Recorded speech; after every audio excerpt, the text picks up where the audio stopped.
Hi, this is 10Minute Bill with the 10MinuteBible.com. Today we're looking at an exegetical outline of 1 Peter 3, 5 through 7. This is in the third chapter of Peter, which starts out with how wives should relate to their husbands. Our passage begins with a 4, which tells you it's going to give a reason for something that happened up above. We're going to look for a verbal proposition. Somebody adorned themselves. We have the manner in which they adorn themselves, the time when they adorn themselves, the ones who adorn themselves, and then how they did that, how they adorn themselves. Since this is manner up here, this will probably be means down here of the MVP. We have a break and a relative clause, whose daughters you are. This little break here is going to modify how they were lining up under their husband's authority with the example of Sarah. And then we have a few little modifiers down here at the bottom. Our next verse, which hopefully we'll get to, deals with husbands. Likewise is going to be key. We might not even get to that today. But husbands are supposed to dwell with their wives in a certain way as well. Again, with a certain purpose. Just like the wives had a purpose for how they were supposed to dwell with their husbands, husbands have that purpose as well. Okay, from last time we summarized verses 3 and 4, which is a result of husbands being won by the blameless conduct of their wives, that was verses 1 and 2, is that women should focus on displaying inner beauty, which is precious in God's sight. Now, we're going to take this complement, women focusing on this, and that's going to serve as the subject for our next outline point. So the reason why wives should focus in a certain way is because of what we're going to look at down below. One of the first problems you encounter in outlining is trying to figure out where you do these numbers and how this stuff breaks. And the simple answer is we don't know yet, so let's just first go right to our verbal proposition. Somebody adorn themselves, verbal proposition, and that's not too hard. The manner in which somebody adorned themselves was with this internal focus from up above, in like manner. Time when was old times, Old Testament times. And then we have this little section here about the ones who adorn themselves. So our passage says that somebody was holy, and then it tells you who those holy people were, the women who trusted in God. So that combines into the ones who adorn themselves were holy women who trusted in God. Holy women is the kind of the subject, and who trusted in God modifies it.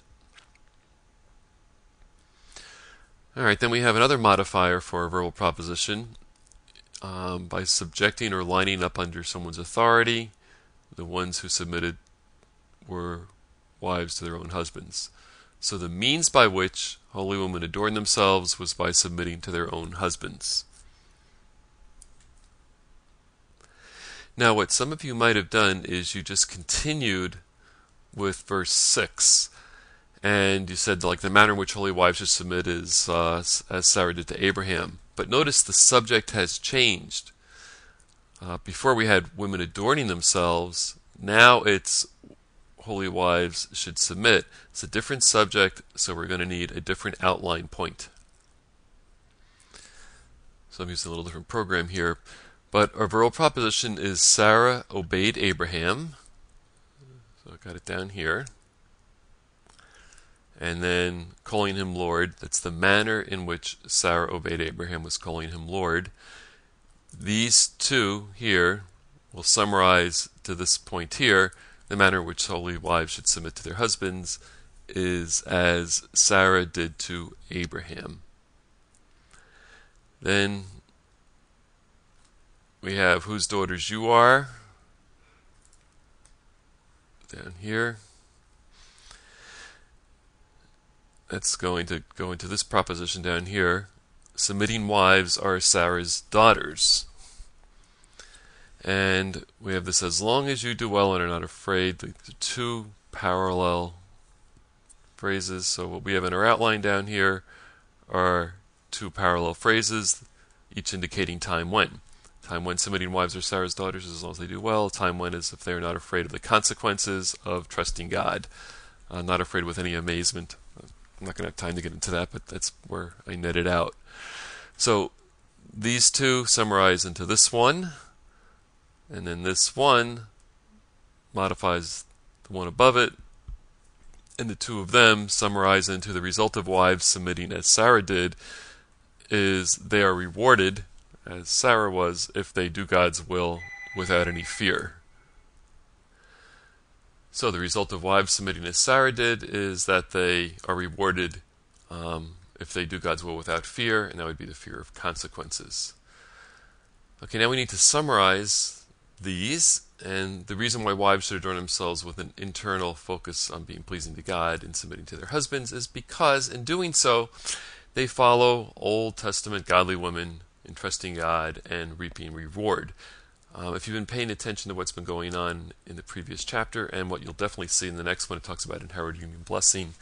The focus is on reaping rewards. All right, now I got 3 minutes to do the husbands. They're easy. Husbands should live with their wives is pretty good. The manner in which they should do it is according to knowledge. And then the means by which they live according to knowledge with their wives, which I listed here as smartly, is by giving honor to the wife. All right, now the manner in which a husband gives honor to his wife, see how they are kind of stair-stepping off each other, is as to a weaker vessel. This does not have anything to do with weakness. It has to do with the fact that she is required to submit. Therefore, he has to solicit what is in her best interest at all times. And the second corollary to that is recognizing that they are joint heirs of the grace of life.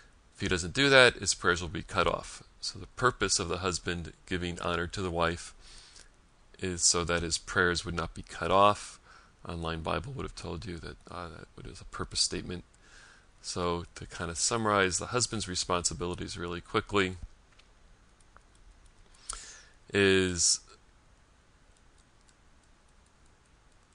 the manner in which husbands experience God's glorious favor. That comes from that likewise, and I'm not going to be able to get to that today, is indwelling smartly with their wives, granting them honor as a co-heir of God's grace so their prayers will not be hindered.